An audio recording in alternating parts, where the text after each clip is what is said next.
good morning, cheese lovers. Welcome to this cozy corner of the internet where we turn simple ingredients into culinary magic.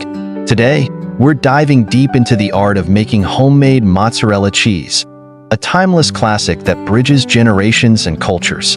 Imagine waking up in a snug countryside home on a crisp winter morning. The air is cool, but your heart warms instantly as you step into the kitchen. A space designed not just for cooking, but for storytelling. This isn't just about cheese. It's about connection, comfort, and creativity. Now, let me ask you something.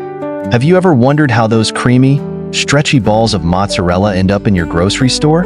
Or better yet, have you ever dreamed of crafting your own fresh batch right at home? Well, today, I'm here to show you exactly how to do that. And trust me, it's easier than you think. Plus, there's nothing quite like slicing into a ball of cheese you've made yourself. It's a feeling of pure accomplishment. But before we get started, let's talk about why homemade mozzarella matters. Did you know that mozzarella has been around since the Middle Ages? Back then, Italian cheesemakers discovered its unique ability to melt beautifully, making it perfect for dishes like pizza and lasagna. Fast forward to today, and mozzarella remains one of the most versatile cheeses out there. Whether you're using it in salads, sandwiches, or savory desserts, it always delivers that rich, milky flavor we all love. And speaking of versatility, did you also know that mozzarella is surprisingly low in calories compared to other cheeses? With only about 60 calories per ounce, it's a guilt-free indulgence that still packs a punch in terms of taste. So whether you're looking to elevate your next meal or simply want to try something new, this recipe is for you. Our setting today? A fully furnished countryside apartment nestled amidst rolling hills and frost-kissed trees. Every detail of this space, from the flushed orange spatulas to the antique cutting boards, has been carefully curated to inspire creativity. Even if you live in a smaller space, don't worry.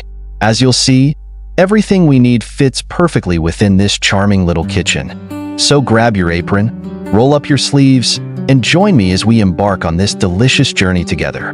By the end of this video, you'll not only have a beautiful ball of homemade mozzarella, but you'll also feel inspired to experiment with more cheesy creations. Ready? Let's dive in. Alright, let's gather our ingredients and tools. For this recipe, simplicity is key.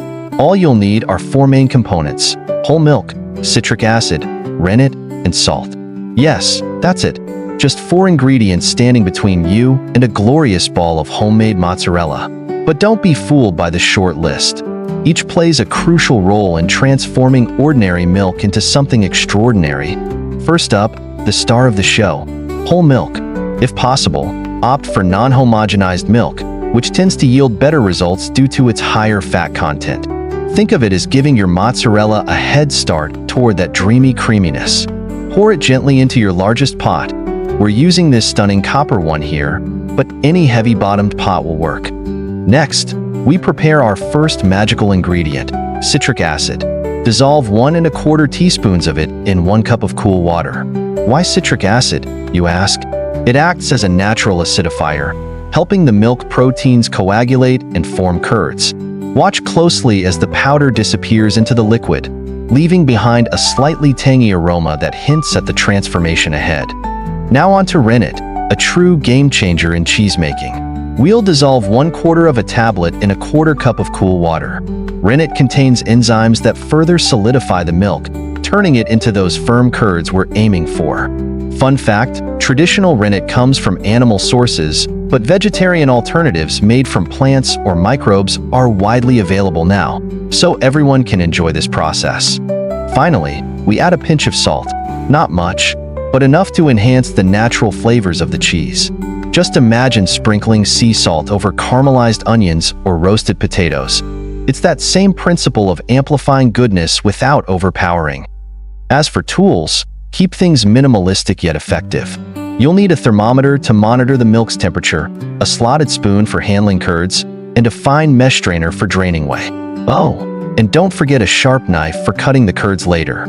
Everything should fit comfortably in your workspace, even in a compact kitchen like ours. With all our ingredients prepped and tools ready, we're officially set to begin the cheesemaking adventure. Stay tuned because next, We'll heat the milk and watch the magic unfold. Trust me, you won't want to miss this part. Now that we've gathered our ingredients and tools, it's time to dive into the heart of this recipe, the cooking process. This is where the magic truly begins. Imagine standing here on a crisp winter morning, wrapped in the comforting aroma of warming milk. It's not just about making cheese. It's about creating moments that linger long after the meal is over. Our first step? Heating the milk to 32 degrees Celsius 90 degrees Fahrenheit. Precision matters here. Too hot, and you risk ruining the delicate proteins. Too cool, and the reaction won't happen properly. Use your thermometer to monitor the temperature closely. Stir occasionally with a wooden spoon, moving slowly and deliberately to keep the milk from scorching at the bottom. While we wait, let me share a fun fact. Did you know that mozzarella was originally made from water buffalo milk in Italy? Today, cow's milk has become the go-to choice for most home cheesemakers because of its accessibility and consistent results. But no matter which type of milk you use, the principles remain the same: heat, acidify, coagulate, stretch, and chill. As the milk heats, take a moment to appreciate the simplicity of this process. Cheesemaking might sound intimidating, but it's all about understanding how basic ingredients interact. And trust me, once you see those curds forming, you'll feel an incredible sense of accomplishment. When the thermometer reads 32 degrees Celsius 90 degrees Fahrenheit, it's time to add our citric acid solution. Pour it in slowly while stirring gently. This will lower the pH of the milk, setting the stage for curd formation. Watch closely as the milk begins to thicken ever so slightly, hinting at the transformation ahead. With the citric acid added, we're ready to move on to the next exciting step. Stay tuned, because soon we'll introduce rennet and watch the real magic unfold. Now comes one of the most fascinating parts of cheesemaking: adding rennet. Remember that little tablet we dissolved earlier? This is where it works its magic. Once the milk reaches 38 degrees Celsius 100 degrees Fahrenheit, remove it from the heat and pour in the rennet solution. Stir gently for about 30 seconds, then let it sit undisturbed for 5 to 10 minutes. As the rennet does its job, the milk will transform into a solid mass, a sign that curds are forming. Isn't it amazing how something as simple as milk can undergo such a dramatic change? This step is all about patience. Resist the urge to stir or disturb the mixture while it sets. Think of it as giving the milk time to dream big dreams of becoming cheese. When the curds have fully set, it's time to cut them. Using a sharp knife, slice through the curds in a grid pattern, creating cubes roughly 1 inch in size. Why do we cut them? Smaller pieces allow more whey to drain out during the next step, resulting in firmer, stretchier cheese. While cutting the curds, notice how the whey begins to separate, a clear, golden liquid pooling around the white cubes. This separation is a beautiful reminder of nature's balance. Fun fact, whey isn't waste. You can save it to make ricotta or use it in smoothies and soups. After cutting, return the pot to low heat and slowly bring the temperature back up to 43 degrees Celsius 110 degrees Fahrenheit. Stir gently to prevent the curds from sticking together. As they warm, they'll start to shrink slightly, releasing even more whey.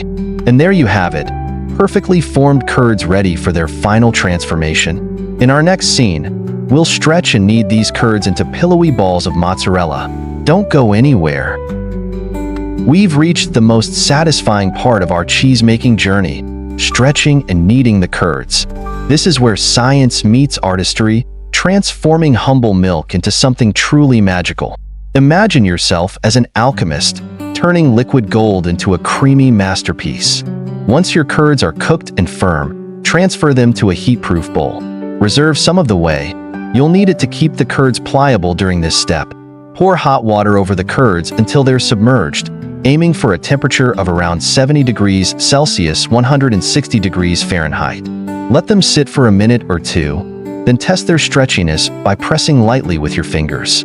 When the curds feel soft and malleable, it's time to start kneading. Work quickly but gently, folding and stretching the cheese repeatedly until it becomes smooth and shiny. If the curds cool down too much, dip them back into the hot whey to reheat. Think of this process as giving the cheese a spa treatment. It needs warmth and care to reach its full potential. As you work, sprinkle in a teaspoon of salt. This not only enhances the flavor, but also helps preserve the cheese. Fun fact, salt has been used for centuries to extend the shelf life of dairy products, making it a true unsung hero of cheesemaking. When the cheese feels smooth and elastic, shape it into a ball. For smaller portions, divide the mass into individual servings before shaping. Place the finished mozzarella into an ice bath to chill and set its shape. Watching the cheese firm up in the cold water is incredibly rewarding. It's proof that your hard work has paid off. With our mozzarella complete, we're ready to move on to the final scene, plating and presentation. Trust me, this last step will leave you craving a bite. Finally, the moment we've all been waiting for, the grand finale. It's time to plate and present our homemade mozzarella, turning it into a feast for both the eyes and the palate. After all, food isn't just about taste. It's about creating experiences that linger in your memory. To elevate your presentation, garnish with fresh herbs like basil or oregano. Not only do they add a pop of color, but their aromatic notes complement the mild sweetness of the mozzarella perfectly. For an extra touch of luxury, sprinkle a pinch of flaky sea salt or cracked black pepper. If you're feeling adventurous, pair your mozzarella with seasonal fruits like ripe tomatoes or figs. Their natural sweetness balances the richness of the cheese, creating a symphony of flavors. And don't forget a side of crusty bread or gluten-free crackers for scooping. This cozy countryside kitchen has been the perfect backdrop for our cheesemaking adventure. From the warm lighting to the copper pots and wooden finishes, every detail tells a story. Even in small spaces, creativity thrives when you embrace simplicity and intentionality.